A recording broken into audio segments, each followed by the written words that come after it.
సిద్ధపాటు సిద్ధపాటు చీకటిలో ఉన్న జనులను వెలుగులోనికి నడిపించుట, దేవుని రాకకై ప్రజలను సిద్ధపరచుట, సిద్ధలలో నూనె నింపుకొని వెలిటీలను వెలిగించి వరుడైన క్రీస్తుని ఎదుర్కొనుటకు సిద్ధపాటు. ప్రకటిద్దాం, ప్రార్థిద్దాం, దేవుని రాజ్యం చాటిద్దాం. ప్రకటిద్దాం, ప్రార్థిద్దాం, దేవుని రాజ్యం చాటిద్దాం. సిద్ధపాటు సిద్ధపాటు. పరిశుద్ధుడైన యేసుక్రీస్తు శుభనామంలో మీ అందరికీ నా హృదయపూర్వకమైనటువంటి అభినందనలు నేను తెలియజేస్తూ ఉన్నాను.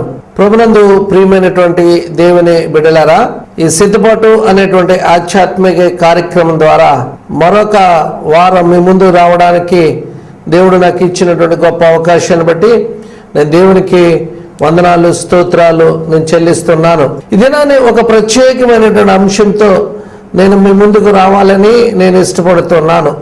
దేవుని యొక్క ప్రేమ మానవుల ఎడల ఎలా ఉంది, తాను ప్రేమించినటువంటి తన ప్రియబిడ్డల కొరకు ఆయన ఎలాంటి కార్యాలు చేయగలడు, వారిని ఏ విధంగా క్షమించగలడు, వారిని ఏ విధంగా ప్రేమించగలడు అనేటువంటి విషయాన్ని ఈ సమయంలో నేను మీతో మాట్లాడాలని నేను ఇష్టపడుతున్నాను. ప్రవక్త అయినటువంటి హోషేయ రాసినటువంటి గ్రంథము 14వ అధ్యాయము మొదటి 14 వచనాలు మనం చూస్తే కొన్ని అమూల్యమైనటువంటి సత్యాలు మనకి కనబడుతుంటాయి. చూడండి, హోషేయ రాసిన గ్రంథము 14వ అధ్యాయము 6వ వచనాన్ని మనం చదివితే, అతని కొమ్ములు విశాలముగా పెరుగును, ఒలీవ చెట్టునకు కలిగినంత సౌందర్యము అతనికి కలుగును, లెబనోనుకున్నంత సువాసన అతనికి ఉండను. ప్రభునందు ప్రియమైనటువంటి దేవుని బిడ్డలారా, హోషేయ గ్రంథకర్త ఎవరి గురించి ఈ మాటలు అక్కడ వ్రాసాడు అని మనం ఆలోచన చేస్తే, ప్రభునందు ప్రియమైనటువంటి వాళ్ళారా, ఇశ్రాయేలు ప్రజల గురించినటువంటి ఆ మాటలు అక్కడ మనకి కనబడుతుంటాయి. దేవుడు ఇశ్రాయేలు ప్రజల్ని ఆయన అమితంగా ప్రేమించాడు. ఎంతగా ప్రేమించాడంటే ఈ 14వ అధ్యాయంలో ఆ మాటలు మనకి కనబడుతుంటాయి. వారు చేసినటువంటి అపరాధము ఏదైతే ఉందో, వారు చేసినటువంటి తప్పిదము ఏదైతే ఉందో, వారు దేవునికి వ్యతిరేకంగా జీవించినటువంటి జీవిత విధానం ఏదైతే ఉందో, దానిని విడిచి ఆయన మార్గములకు వారు వస్తే వారికి కలిగేటువంటి ఆశీర్వాదాలు, వారికి కలిగేటువంటి దీవెనలు ప్రభునందు ప్రియమైనటువంటి వాళ్ళరా ఈ మాటల్లో మనకి స్పష్టంగా కనబడుతుంది అనేటువంటి సత్యాన్ని మీరు గమనించాలని నేను మీకు మనవి చేస్తూ ఉన్నాను. స్త్రీ పురుషుల మధ్య వైవాహిక జీవితం యొక్క సాదృశ్యము ద్వారా హోషేయ దేవునికి ఇశ్రాయేలు ప్రజలకి మధ్య ఉన్నటువంటి సంబంధాన్ని ఆయన తెలియజేస్తున్నట్లుగా మనం చూస్తుంటాం. ఒక భార్య భర్తకి ఎలాంటి సంబంధాన్ని కలిగి ఉంటాడు, ఇశ్రాయేలు ప్రజలకి యెహోవా దేవునికి అలాంటి సంబంధం ఉంది అనేటువంటి విషయాన్ని అక్కడ హోషేయ గ్రంథకర్త తెలియజేసినట్లుగా మనం చూస్తుంటాం. ప్రభునందు ప్రియమైనటువంటి దేవుని బిడ్డలారా, భర్త తన భార్యకు ద్రోహం చేసినట్లుగా ఇశ్రాయేలు ప్రజలు యెహోవాపై ఆధారపడకుండా ఆయనను విడిచిపెట్టి ఇతర దేవతలను పూజించి వాటికి బలులు అర్పించి దేవునికి ద్రోహం చేశారని హోషేయ తన గ్రంథంలో చెబుతున్నట్లుగా మనం చూస్తుంటాం. ప్రభునందు ప్రియమైనటువంటి దేవుని బిడ్డలారా, ఇశ్రాయేలు ప్రజలని దేవుడు అమితంగా ప్రేమించాడు కనుక వారు ఐగుప్తులో దాస్యం అనుభవిస్తున్నప్పుడు, ఐగుప్తులో వారు శ్రమలను అనుభవిస్తున్నప్పుడు, ఐగుప్తులో వారు బాధలు పొందుతున్నప్పుడు, ఐగుప్తులో నరకయాతన వారు అనుభవిస్తున్నప్పుడు, ఆ బాధల నుంచి, ఐగుప్తు బానిసత్వం నుంచి, అక్కడ ఉన్నటువంటి ఆ పరిస్థితులన్నిటి నుంచి ఇశ్రాయేలు ప్రజలని ఆయన విడిపించినట్లుగా మనం చూస్తుంటాం. ఎందుకు ఆయన ఇశ్రాయేలు ప్రజలని ఐగుప్తు చెర నుంచి విడుదలిచ్చాడు అని అంటే ఒకే ఒక రీజన్. ఏంటి ఆ రీజన్ అంటే వారిని ఆయన అమితంగా ప్రేమిస్తున్నాడు. ప్రభునందు ప్రియమైనటువంటి దేవుని బిడ్డలారా, గత కొన్ని వారాలుగా మనం ధ్యానం చేశాం. ఆయన తన పిల్లలని ప్రేమిస్తున్నాడు. దానికి రుజువు ఏంటంటే తాను ప్రేమించినటువంటి తన ప్రియ బిడ్డల కొరకు ఆయన ఎలాంటి కార్యాన్ని చేయగలడు. నీ జీవితంలో ఆయన ఒక కార్యం చేశాడు అని అంటే, ఒక ఆశీర్వాదానికి ఇచ్చాడు అని అంటే, నిన్ను ఆ భయంకరమైనటువంటి దాస్యం నుంచి, నిన్ను భయంకరమైనటువంటి ఆ పరిస్థితుల నుంచి, ఒక రోగం నుంచి, లేకపోతే ఒక అవమానకరమైనటువంటి సంఘటన నుంచి ఆయన నిన్ను తప్పించాడు అని అంటే ఒక రీజన్ ఉంది. ఏంటి ఆ రీజన్ అంటే, ఆయన నిన్ను ప్రేమించాడు కనుక. ప్రభునందు ప్రియమైనటువంటి దేవుని బిడ్డలారా, ఆయన ఇశ్రాయేలు ప్రజలను ప్రేమించడమే కాదు, ఈ సమయంలో ఆయన నిన్ను నన్ను కూడా ప్రేమిస్తున్నాడు. ఆయన ఇశ్రాయేలు ప్రజలను ప్రేమించి ఐగుప్తు చెర నుంచి వారిని బయటికి తీసుకొచ్చి ఆయన అంటున్నాడు, ఆయన అనేకమైనటువంటి అద్భుతమైనటువంటి కార్యాలు చేసినట్లుగా మనం చూస్తుంటాం. ఎలాంటి అద్భుతాలు చేశాడంటే, వారు 40 సంవత్సరాలు అరణ్యములో నడిచినట్లుగా మనం చూస్తుంటాం. వారు నడిచినప్పుడు వారు చెప్పులు అరిగిపోలేదట, బట్టలు మాసిపోలేదు, వారి శరీరాలు చెమట కప్పుకోట్లేదు. వారికి మన్నాను ఆహారంగా ఇచ్చాడు, బండ నుంచి నీళ్ళనిచ్చాడు, ఎర్ర సముద్రాన్ని 2 పాలుగా చీల్చాడు, ఎరుకో నీళ్ళని రాశిగా నిలిపాడు, కానాను అనేటువంటి ప్రదేశానికి వారిని చేర్చినట్లుగా మనం చూస్తుంటాం. ప్రభునందు ప్రియమైనటువంటి దేవుని బిడ్డలారా, దేవుడు ఇశ్రాయేలు ప్రజలను ప్రేమించి వారికి ఒక వాగ్దానం చేశాడు. ఏంటి ఆ వాగ్దానం అంటే, మీకు పాలు తేనెలు ప్రవహించేటువంటి ప్రదేశము, సారవంతమైనటువంటి భూమి కలిగినటువంటి ఆ ప్రదేశము కానాను అనేటువంటి ప్రదేశాన్ని నేను మీకు స్వాస్యంగా ఇస్తానన్నాడు. ఆయన ఏ వాగ్దానం అయితే చేశాడో ఆ వాగ్దానాన్ని ఆయన 100% నెరవేర్చుకున్నాడు. వారు కానాను దేశంలో వారిని ప్రవేశపెట్టి, మీరు ఇక్కడ ఫలించి అభివృద్ధి చెందండి, మీరు అరణ్యములో ఏదైతే అద్భుతాలు మీరు చూశారో, ఏదైతే ఆశ్చర్యమైన కార్యాలు మీరు చూశారో ఆ కార్యాలు మీరు జ్ఞాపకం చేసుకొనొచ్చు, నా వైపు మీరు తిరగండి, నన్ను చూడండి, నేనే నిజమైనటువంటి దేవుడని మీరు గుర్తెరిగి నన్ను మీరు పూజిస్తే, నన్ను మీరు కొనియాడితే, నాకు బలులు అర్పిస్తే నేను మీ ఎడల ఇంకా అమితమైనటువంటి ప్రేమ కలిగి ఉంటాననే విషయాన్ని ఇశ్రాయేలు ప్రజలకి దేవుడు తెలియజేస్తే, వారు అనేకమైనటువంటి అద్భుతాలు రుచి చూసి కూడా వారు కానాను అనేటువంటి ప్రదేశంలో వారు ప్రవేశించబడి అక్కడ దేవునిని మరిచినట్లుగా మనం చూస్తుంటాం. ప్రభునందు ప్రియమైనటువంటి దేవుని బిడ్డలారా, అదే మాటలు హోషేయ గ్రంథంలో అనేక అధ్యాయాల్లో మనకి కనబడుతుంటాయి. హోషేయ గ్రంథాన్ని 2 భాగాలుగా మనం విభజిస్తే, ఇశ్రాయేలు ప్రజలు దేవునికి వ్యతిరేకంగా చేసినటువంటి తిరుగుబాటును బట్టి వారికి కలగబోయేటువంటి శిక్ష ఒక భాగంలో మనకు కనబడుతుంటుంది. రెండో భాగంలో మనం చూస్తే, వారు చేసినటువంటి తప్పుదము ఏదైతే ఉందో ఆ తప్పిదాన్ని తెలుసుకుని దేవుని దగ్గర క్షమాపణ పొంది దేవుని యొక్క సన్నిధిలో దేవుని వైపు తిరిగితే వారు కలిగేటువంటి ఆశీర్వాదాలు మరొక భాగంలో మనకు కనబడుతున్నట్లుగా మనం చూస్తున్నాం. ప్రభునందు ప్రియమైనటువంటి దేవుని బిడ్డలారా, కనాను దేశంలో ప్రవేశించినటువంటి ఇశ్రాయేలీయులకి తిరిగి శ్రమలు ప్రారంభమైనాయట. ఎందుకయ్యా తిరిగి వారికి శ్రమలు వచ్చినాయి అంటే, దేవుడు ఒక వాగ్దానం చేసి వారిని ఆ కనాను అనేటువంటి ప్రదేశంలో వారిని నిలబెట్టడం ద్వారా వారు కొన్ని శ్రమలకు గురైనట్లుగా మనం చూస్తుంటాం. ఎందుకు వారు అలాంటి శ్రమలకు గురయ్యారని అంటే, వారు దేవుడు చేసినటువంటి అద్భుతాలను వారు మర్చిపోయినట్లుగా మనం చూస్తుంటాం. ప్రభునందు ప్రియమైనటువంటి దేవుని బిడ్డలారా, ఐగుప్తు దాస్యం నుంచి వారు విడుదలైనటువంటి ఆ విధానాన్ని మర్చిపోయారు. అరణ్యములో వారి అనుభవాలు మర్చిపోయి కనాను దేశంలో కనానీయులతో కలిసి వారు జీవించేటువంటి ఆ విధానం మనకి కనబడుతుంటుంది. ప్రభునందు ప్రియమైనటువంటి దేవుని బిడ్డలారా, వాగ్దాన దేశంలో సర్వ సమృద్ధితో వర్ధిల్లవలసినటువంటి ఇశ్రాయేలు ప్రజలు యెహోవా దేవుణ్ణి విడిచిపెట్టారట. ఎందుకు విడిచిపెట్టారంటే 3 కారణాలు ప్రాముఖ్యంగా మనకి కనబడుతుంటాయి. ఒకటి కారణము, ఇశ్రాయేలీయులు కనానులో స్థిరపడిన పిదపట అక్కడ నుంచి కనాను ప్రజలను వారు తరివేయలేదు. యేసుక్రీస్తు ప్రభువారు ఒక వాగ్దానం చేశాడు ఇశ్రాయేలు ప్రజలకి, మీకు పాలు తేనెలు ప్రవహించేటువంటి ప్రదేశాన్ని ఇస్తాను. అది కానాను ప్రదేశం. ఆ కానాను ప్రదేశంలోకి ఇశ్రాయేలు ప్రజలను తీసుకొచ్చినప్పుడు అక్కడ ఉన్నటువంటి కానాను ప్రజలు ఎవరైతే ఉన్నారో వారిని ఆ దేశం నుంచి వెళ్ళగొట్టవలసింది పోయి, వారిని వెళ్ళగొట్టకుండా కానాను దేశంలోనే వారిని ఉంచారట. అది మొదటి తప్పిదం.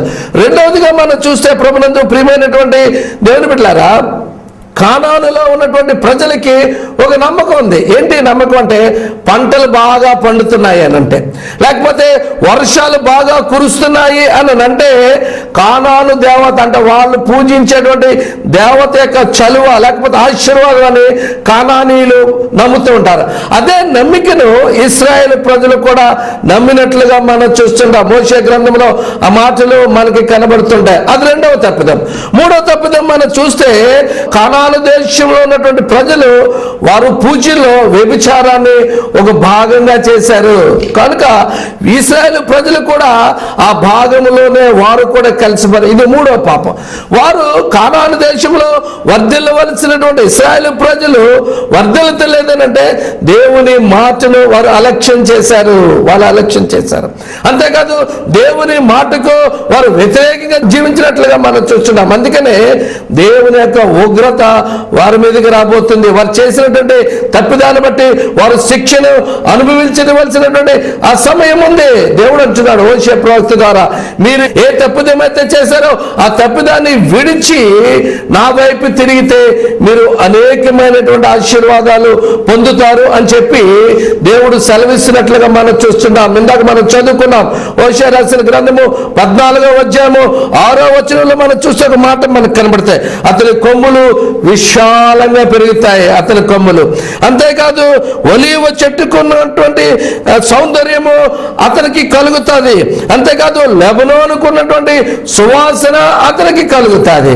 నువ్వు చేసినటువంటి అపరాధం ఏదైతే ఉందో, నువ్వు చేసినటువంటి తప్పుదం ఏదైతే ఉందో, దేవుని మాటను అలక్ష్యం చేసినటువంటి విధానం ఏదైతే ఉందో, దేవుని మీద తిరుగుబాటు చేసినటువంటి విధానం ఏదైతే ఉందో ఆ విధానాన్ని విడిచిపెట్టి దేవుని వైపుకు తిరిగితే నీ కొమ్ములు విశాలపరచబడతాయి. లెబనోనుకి ఎలాంటి సువాసన ఉంటుందో అలాంటి సువాసన నీకు కూడా కలుగుతుంది. అంతేకాదు ఒలీవ చెట్టుకున్నటువంటి సౌందర్యము నీకు కూడా కలుగుతుంది అని చెప్పి ప్రభు సెలవిస్తున్నాడు అనేటువంటి సత్యాన్ని ఈ సమయంలో మీరు గమనించాలని నేను మీకు మనవి చేస్తున్నాను. ప్రభునందు ప్రియమైనటువంటి దేవుని బిడ్డలారా, ఇశ్రాయేలు చేసినటువంటి తప్పిదం ఏంటంటే కనాను ప్రజల యొక్క ఆచార వ్యవహారాలలో వీరు కూడా కలిసిపోయారు.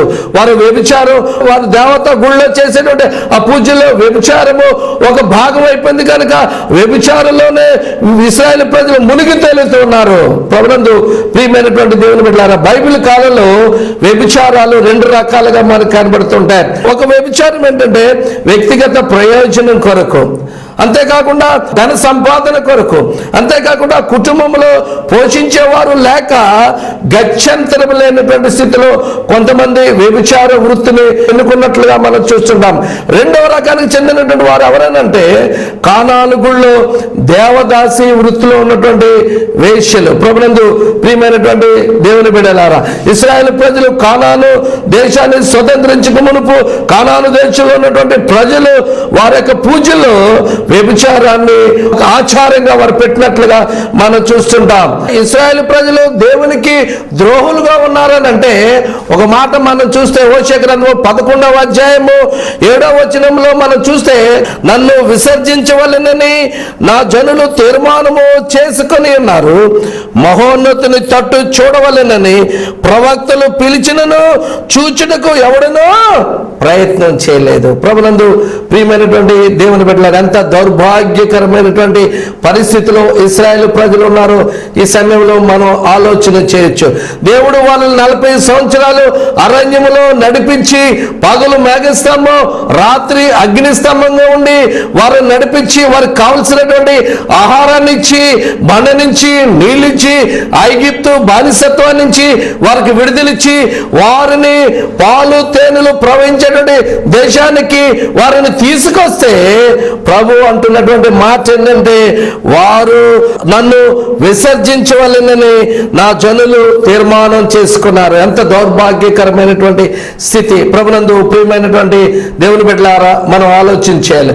క్రైస్తవులుగా జీవిస్తున్నటువంటి మనము, విశ్వాసులుగా జీవిస్తున్న మనము దేవుని ప్రేమను పొందుకొని మన జీవితాల్లో అనేకమైనటువంటి అద్భుతాలు దేవుని ద్వారా రుచి చూసి ఒకవేళ దేవుని మాటను వినలేనటువంటి స్థితిలో మనం ఉండి, లేకపోతే లేకపోతే దేవుని మాటకు వ్యతిరేకంగా మనం జీవిస్తూ మన జీవితాలను సరిదిద్దుకోలేనటువంటి స్థితిలో మనం ఉన్నామేమో. ఈ సమయంలో మీరు ఆలోచన చేయాలని నేను మీకు మనవి చేస్తున్నాను. ప్రభునందు ప్రియమైనటువంటి దేవుని బిడ్డలారా, అందుకనే హోషేయ ప్రవక్త అంటున్నాడు 14వ అధ్యాయము 1వ వచనములో మనం చూసినట్లయితే, ఇశ్రాయేలు నీ పాపము చేత నీవు కూలితివి గనుక నీ దేవుడైన యెహోవా తట్టు తిరిగము, మాటలు సిద్ధపరచుకుని యెహోవా యొద్దకు తిరుగుడి. ఇశ్రాయేలు ప్రజలకి హోషేయ ప్రవక్త ఇచ్చేటువంటి సందేశము లేకపోతే హెచ్చరిక ఏంటంటే, ఇశ్రాయేలు నీ పాపము చేత నీవు కూలితివి.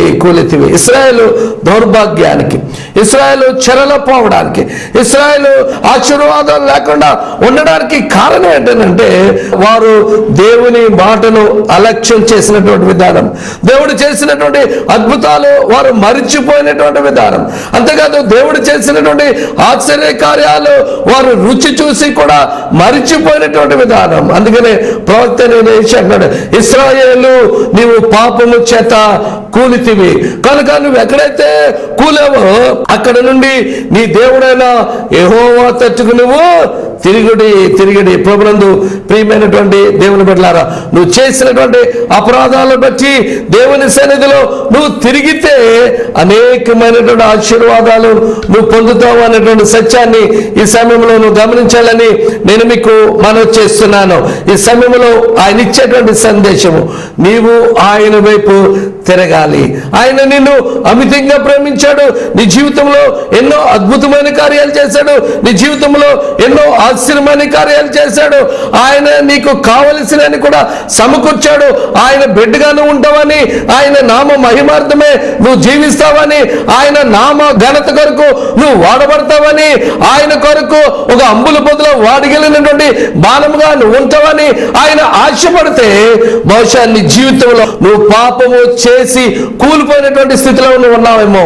ఈ సమయంలో ప్రభు అంటున్నాడు, నేను ప్రేమించి ఆయన వైపు తిరగమంటున్నాడు.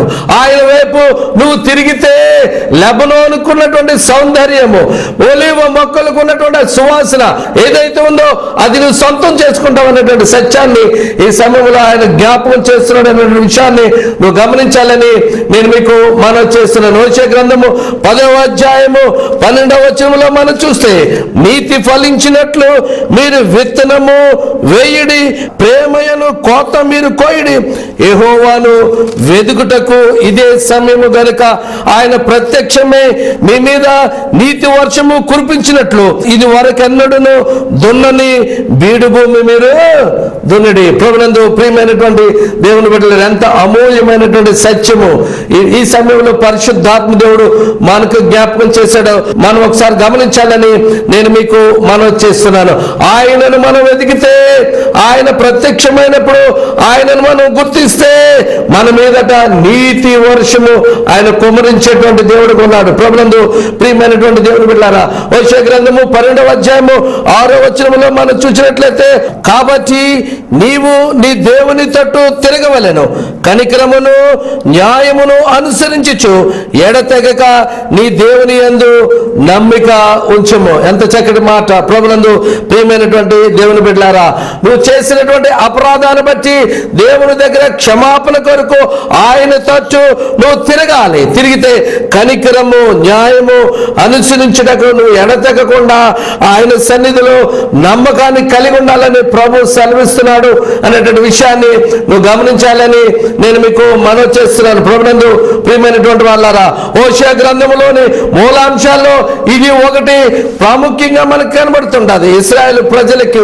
వేదన రావడానికి కారణం, ఇశ్రాయేలు ప్రజలు నాశనం అయిపోవడానికి కారణం, ఇశ్రాయేలు ప్రజలు తిరిగి శ్రమలకి గురవడానికి కారణం, ఇశ్రాయేలు ప్రజలు శత్రువుల యొక్క సమూహం చేత కొట్టబడడానికి కారణం ఏంటంటే వారు చేసినటువంటి పాపాలు. ప్రభునందు ప్రియమైనటువంటి దేవుని బిడ్డలారా, క్రైస్తవులుగా జీవిస్తున్నటువంటి మనము, విశ్వాసులుగా జీవిస్తున్న మనము, మన జీవితాలలో మనం అనేకమైనటువంటి నష్టాలను మనం చవి చూస్తున్నట్లయితే ఉన్నట్లయితే, లేకపోతే అనేకమైనటువంటి రోగాలతో మనం బాధపడుతున్నప్పుడు, లేకపోతే అనేకమైనటువంటి ఇబ్బందులు, అనేకమైనటువంటి శ్రమలు మనల్ని చుట్టుకుంటున్నాయంటే బహుశా మనం చేసినటువంటి అపరాధము కావచ్చేమో.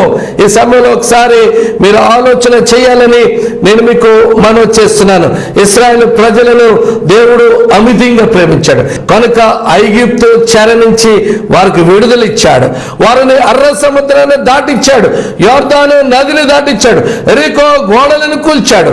కానాను సమృద్ధికరమైనటువంటి ఆ ప్రదేశము, పాలు తేనెలు ప్రవహించేటువంటి ప్రదేశము, వారి కట్టనటువంటి ఇండ్లలో వారు ఉండేటువంటి సదుపాయం. ప్రభునందు ప్రియమైనటువంటి దేవుని బిడ్డలారా, ఎంత అద్భుతమైనటువంటి ప్రేమ ప్రభుది ఈ సమయంలో మీరు గమనించాలని నేను మీకు మనవి చేస్తున్నాను.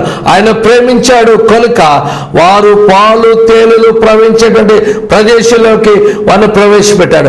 ఎన్నో అద్భుతాలు చూసి కూడా వీరు చేసినటువంటి ఆ పాపాన్ని బట్టి తిరిగి వారి మీదకి నాశనాన్ని కొని తెచ్చుకున్నారు. తిరిగి వారు వేదనలో పడిపోయినట్లుగా మనం చూస్తున్నాం. ప్రభునందు ప్రియమైనటువంటి దేవుని బిడ్డలారా, అందుకనే దేవుడు అంటున్నాడు, మీరు తిరగాలి, నువ్వు తిరగాలి. నువ్వు తిరిగితే నీ జీవితము ఆశీర్వదించబడుతుంది. ఏ కాలంలో ఉన్న వారికైనా దేవుడిచ్చేటువంటి సందేశము ఇదే అనేటువంటి విషయాన్ని మీరు గమనించాలని నేను మీకు మనవి చేస్తున్నాను. సంఖ్యాకాండము 32వ అధ్యాయము 23వ వచనములో మనం చూస్తే, యెహోవా దృష్టికి పాపము చేసిన వారు అగుదురు కనుక మీ పాపము మిమ్మల్ని పట్టుకొనును అని తెలుసుకొనడే. ఎంత అమూల్యమైనటువంటి సత్యము పరిశుద్ధాత్మ దేవుడు మనకి జ్ఞాపకం చేస్తున్నాడో ఒకసారి మనం ఆలోచన చేయాలంట. మనం చేసినటువంటి పాపము ఏదైతే ఉందో, మనం చేసినటువంటి అపరాధం ఏదైతే ఉందో అది మనల్ని పట్టుకుంటుందని తెలుసుకోమని పరిశుద్ధాత్మ దేవుడు హెచ్చరిస్తున్నాడు అనేటువంటి విషయాన్ని నువ్వు గమనించాలని నేను నీకు మనవి చేస్తున్నాను. పౌలు భక్తుడు అంటాడు, రోమిలికి రాసినటువంటి పత్రిక 6వ అధ్యాయము 23వ వచనములో, ఏలయనగా పాపము వలన వచ్చు జీతము మరణము. పాపం అంటే వ్యభిచారం చేయడం పాపం అనుకోవచ్చు, దొంగతనం చేయడం పాపం అనుకోవచ్చు, లేకపోతే నరహత్య చేయడం పాపం అనుకోవచ్చు. అవన్నీ పాపాలే కాదు అని నేను అంటలేదు, కానీ దేవుడికి ఇవ్వాల్సినటువంటి ఆ సమయాన్ని ఇవ్వకపోవడం కూడా పాపమైనటువంటి విషయాన్ని నువ్వు గమనించాలని నీకు మనవి చేస్తున్నాను. దేవునికి ఇవ్వాల్సినటువంటి ఆధిక్యతను, దేవుడికి ఇవ్వాల్సినటువంటి ఉన్నత స్థానాన్ని, ప్రథమ స్థానాన్ని నీవు ఇవ్వకపోతే నువ్వు పాపం చేసినట్టే లెక్క. ప్రభునందు ప్రియమైనటువంటి దేవుని బిడ్డలారా, సహాయము చేయగలిగినటువంటి స్థితిలో ఉండి కూడా సహాయము చేయకపోవడం కూడా పాపమైనటువంటి విషయాన్ని నువ్వు గమనించాలని నేను మీకు మనవి చేస్తున్నా. మనం చేసినటువంటి పాపాలు ఏదైతే ఉన్నాయో అవి మనల్ని పట్టుకుంటాయి, అవి మనల్ని చుట్టుకుంటాయి.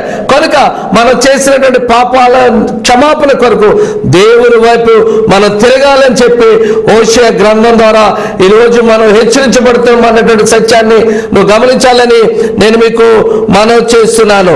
ఇశ్రాయేలు ప్రజలు పశ్చాత్తాప పడాలని హోషేయ ఎంతగా తహతహలాడుతున్నాడని అంటే, వారు పలకవలసినటువంటి మాటలు ఏదైతే ఉన్నాయో ఆ మాటలను ఆయనే పలుకుతున్నట్లుగా మనం చూస్తుంటాం. హోషేయ గ్రంథము 14వ అధ్యాయము 2వ వచనంలో మనం చూస్తే, యెహోవా యొద్దకు తిరుగుడి, మీరు ఆయనతో చెప్పవలసినదేమనగా మా పాపములన్నిటినీ పరిహరింపుము, ఎడ్లకు బదులుగా నీవు మా పెదవులను అర్పించుచున్నాము, నీవు అంగీకరింపదగినవి అవే మాకున్నవి. ప్రభునందు ప్రియమైనటువంటి దేవుని బిడ్డలారా, ఇశ్రాయేలు ప్రజలు పశ్చాత్తాప పడాలని హోషేయ ఇక్కడ తహతహలాడుతున్నట్లుగా మనం చూస్తున్నాం. అంతేకాదు ఇశ్రాయేలు పలకవలసినటువంటి మాటలు ఏదైతే ఉన్నాయో ఆ మాటలను ఆయనే పలుకుతున్నట్లుగా మనం చూస్తుంటాం. ఆయన అంటున్నాడు, ఎడ్లకు బదులుగా మా పెదవులను అర్పించుచున్నాం. ప్రభునందు ప్రియమైనటువంటి దేవుని బిడ్డలారా, ఇశ్రాయేలు ప్రజలు అనేకమైనటువంటి బలిపీఠాలు కట్టినట్లుగా మనం చూస్తున్నాం. అంతేకాదు ఆ బలిపీఠాల మీద అనేకమైనటువంటి బలులు అర్పించినట్లుగా మనం చూస్తుంటాం. అయితే వారు అర్పించినటువంటి బలులు ఏదైతే ఉన్నాయో అవి దేవునికి ప్రీతి పాత్రమైనవి కావు. కనుక ఆయన అంటున్నాడు, ఇదిగో ఎడ్లకు బదులుగా మా పెదవులు నర్పించుచున్నాము. ప్రభునందు ప్రియమైనటువంటి దేవుని బిడ్డలారా, హోషేయ గ్రంథము 14వ అధ్యాయము 5వ వచనం నుంచి మనం చూస్తే, చెట్టునకు మంచు ఉన్నట్లు నేను అతనికి ఉండెదను, తామర పుష్పము పెరిగినట్లు అతడు అభివృద్ధి నందును, లెబనోను పర్వతము దాని వేళ్ళు తన్నునట్లు వారు తమ వేళ్ళను తన్నుదురు. తామర పుష్పము పెరిగినట్లట. ప్రభునందు ప్రియమైనటువంటి దేవుని బిడ్డలారా, తామర పుష్పాలు సువాసన కలిగినటువంటి సున్నితమైనటువంటి పుష్పాలు, అంతేకాదు అరుదైనటువంటి జాతికి చెందినటువంటి మొక్కలు కూడా దేవుని కృప అనేటువంటి మంచుతో అవి అక్కడ విస్తారంగా పెరుగుతాయట. ప్రభు అంటున్నాడు, ఆయన వైపు నువ్వు తిరిగితే, నువ్వు చేసినటువంటి అపరాధాలు ఏదైతే ఉన్నాయో అపరాధుల యొక్క క్షమాపణ కొరకు ఆయన వైపు నువ్వు తిరిగితే తామర పుష్పం ఎలా పెరుగుతాదో ఈ లోకంలో ఆత్మీయమైనటువంటి జీవితంలో కూడా నీవు అలా పెరుగుతావనేటువంటి సత్యాన్ని ప్రభు తెలియజేసినట్లుగా మనం చూస్తుంటాం. అంతేకాదు లెబనోనుకున్నంత సౌందర్యము, అంతేకాదు ద్రాక్ష చెట్టు ఏ విధంగా ఫలిస్తుందో అలాంటి ఫలింపు, అంతేకాదు నేను ఆయన మనల్ని అమితంగా ఆశీర్వదించేటువంటి విధానం మనకి అక్కడ కనబడుతున్నట్లుగా మనం చూస్తుంటాం. లెబనోనుకున్నంత సువాసనట. ప్రభునందు ప్రియమైనటువంటి దేవుని బిడ్డలారా, లెబనోను అనేటువంటి పదము ధవలమైన లేకపోతే తెల్లని అనేటువంటి అర్థాన్ని ఇస్తున్నట్లుగా మనం చూస్తుంటాం. మంచుతో కూడినటువంటి ఆ శిఖరాల్లో ఈ లెబనోను అనేటువంటి ఆ వృక్షము అక్కడ పెరుగుతున్నట్లుగా మనం చూస్తుంటాం. ప్రభునందు ప్రియమైనటువంటి దేవుని బిడ్డలారా, లెబనోనుకున్నంత సౌందర్యాన్ని ఆయన మనకిస్తాడు నువ్వు దేవుని వైపు తిరిగితే. ప్రభునందు ప్రియమైనటువంటి దేవుని బిడ్డలారా, నువ్వు చేసినటువంటి అపరాధము, నువ్వు చేసినటువంటి తప్పిదము, నువ్వు చేసినటువంటి దేవునికి వ్యతిరేకంగా నువ్వు జీవించినటువంటి ఆ జీవిత విధానం బట్టి దేవుని సన్నిధిలో నువ్వు పశ్చాత్తాపపడి దేవుడు నిన్ను ప్రేమించాడు కనుక దేవుని ప్రేమను తిరిగి నువ్వు పొందుకోవడానికి, నీ జీవితంలో అద్భుతాలు రుచి చూడడానికి, నీ జీవితంలో ఆయన ఆశ్చర్యకార్యాలు మరలా నీ జీవితంలో జరిగించుకోవడానికి నువ్వు తప్పనిసరిగా దేవుని వైపుకు తిరగవలసినటువంటి అవసరత ఉంది అనేటువంటి సత్యాన్ని నువ్వు గమనించాలి. నువ్వు ఎప్పుడైతే దేవుని వైపుకు నువ్వు తిరుగుతావో ఒలీవ చెట్టుకు కలిగినటువంటి సౌందర్యము, అంతేకాదు లెబనోనుకున్నటువంటి సువాసన నీకు కలుగుతుంది. ప్రార్థన చేసుకున్నాం. దయచేసి తలలు వంచి కళ్ళు మూసుకోవాలని మనం చేస్తున్నాను. ప్రేమ కలిగినటువంటి మా తండ్రి, దయగలిగినటువంటి మా ప్రభువానికి వందనాలు, స్తోత్రాలు. ఎంతో కనుక నా ప్రభువా, మీరు మమ్మల్ని ప్రేమించి మీరు ఇచ్చినటువంటి మార్చులు బట్టి మీకు వందనాలు, స్తోత్రాలు. నాయన ఈ మార్చులు బిడ్డల హృదయాలు ఫలించినాయి అని నమ్ముచు నీకు వందనాలు, స్తోత్రాలు నేను చెల్లిస్తున్నా. మేము చేసినటువంటి తప్పుదాలు ఏదైతే ఉన్నాయో, మేము చేసినటువంటి అపరాధాలు ఏదైతే ఉన్నాయో ఆ అపరాధాల నిమిత్తం ప్రభా నాయన మేము క్షమాపణ హృదయాన్ని కలిగి నీ వైపు తిరిగితే మీకు కలిగేటువంటి తండ్రి నాయన ఆశీర్వాదాలు ఏదైతే ఉన్నాయో మీరు మాకు తెలియజేశారు. అందరూ బట్టి మీకు వందనాలు, స్తోత్రాలు. ఇశ్రాయేలు ప్రజలను ప్రేమించావు నాయన. నాయన వారి జీవితంలో అనేకమైన ఆశ్చర్యకార్యాలు చేశారు. అలాగే ఇశ్రాయేలు ప్రజలను నువ్వు ఏ విధంగా ప్రేమించావో అయ్యా మమ్మల్ని కూడా నువ్వు అమితంగా ప్రేమించావు. మా కొరకు నువ్వు అనేకమైనటువంటి అద్భుతమైన కార్యాలు చేస్తున్నారు, అనేకమైన ఆశ్చర్య కార్యాలు చేస్తున్నారు. అనుదినము అనుదినము ప్రభాతన మా ఎడల నీకు వాత్సల్యము పెరుగుతుంది నాయన. నువ్వు మమ్మల్ని అమితంగా ప్రేమిస్తున్నావు కనుక బహుశా నీ ప్రేమను పొందుకుంటూ నీ యొక్క కార్యాల మీద రుచి చూస్తూ నాయన ఒకవేళ నీకు వ్యతిరేకంగా మేము జీవించినట్లయితే ఈ సమయంలో నీ వైపు మేము తిరుగుతున్నాం. తన ఒలివ చెట్టుకున్నటువంటి ఆ సౌందర్యము, లెబనోనుకున్నటువంటి ఆ సువాసన మేము కూడా పొందుకున్నటువంటి కృపదైత్యమని నీ సన్నిధిలో నేను ప్రార్థన చేస్తూ ఉన్నాను. తండ్రి నాయన ఈ వాక్యాన్ని విన్నటువంటి ప్రతి కుటుంబం కొరకు నేను ప్రార్థన చేస్తున్నాను. వారి కుటుంబంలో మీరు అద్భుతం చేయమని అడుగుచున్నాం. రోగాలతో బాధపడుచున్న బిడ్డల కొరకు నేను ప్రార్థన చేస్తున్నాను నాయన. మీ గాయపడిన అసలుతో ఆ బిడ్డలు మీరు తాకి సంపూర్ణమైనటువంటి స్వస్థతమని అడుగుచున్నాం తండ్రి. మీ కొందరాలు స్తోత్రాలు. వివాహం కొరకు ఎదురు చూసిన బిడ్డల కొరకు నేను ప్రార్థన చేస్తున్నాను తండ్రి. తగిన సమయంలో తండ్రి నేను వారి వివాహాలు జరగడానికి మీరు సహాయం చేయండి. ద్వారాలు తెరువమని అడుగుచున్నాను తండ్రి. నాయన ఇదిగో తండ్రి నా ప్రభా ఉద్యోగాల కొరకు ఎదురుచిన బిడ్డల కొరకు నేను ప్రార్థన చేస్తున్నాను తండ్రి. వారి ఆశను మీరు తీర్చండి. చక్కటి ఉద్యోగాలు పొందుకొని నీ నామ మహిమార్థంగా వారు జీవించడానికి మీరు కృపదైత్యమని మీ సన్నిధిలో ప్రార్థన చేస్తూ ఉన్నాను నాయన. ఇదిగో తండ్రి నాయన మరొకసారి బిడ్డలందరినీ మీరు జ్ఞాపకం చేసుకుని దీవించి ఆశీర్వదించమని, వారి కుటుంబాల్లో శాంతి, వారి కుటుంబాల్లో నెమ్మది, వారి కుటుంబాల్లో ఆనందము, వారి కుటుంబాల్లో సమాధానం తండ్రి నాయన నువ్వు రాకడ పర్యంతము నిలిచి ఉన్నటువంటి కృపదైత్యమని బిడ్డలందరూ మీరు ఆశీర్వదించమని యేసు పేరుతో అడుగుచున్నాము తండ్రి, ఆమేన్.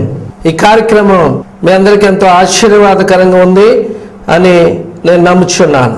ఈ కార్యక్రమాన్ని వీక్షించినటువంటి అనేక మంది ఫోన్ల ద్వారా, ఉత్తరాల ద్వారా మరి తెలియజేస్తున్నటువంటి ఆ విధానాన్ని బట్టి కూడా నేను ఎంతగానో సంతోషిస్తూ దేవుని యొక్క నామానికి మహిమ చెల్లిస్తూ ఉన్నాను. ఈ కార్యక్రమము చాలా భారభరితమైనటువంటి కార్యక్రమం అని మీకు తెలుసు కనుక మీరు ఈ కార్యక్రమానికి ఆర్థికంగా సహాయం చేయాలి అని మీరు అనుకుంటే దయచేసి ఈ కింద ఉన్నటువంటి బ్యాంక్ అకౌంట్కి కానీ లేకపోతే ఈ ఫోన్ నంబర్ కానీ మీరు సంప్రదిస్తే దీనికి సంబంధించినటువంటి వివరాలు నేను మీకు తెలియజేస్తున్నాను. వచ్చే వారం మరి ఇదే సమయానికి మనందరం కలుసుకుందాం.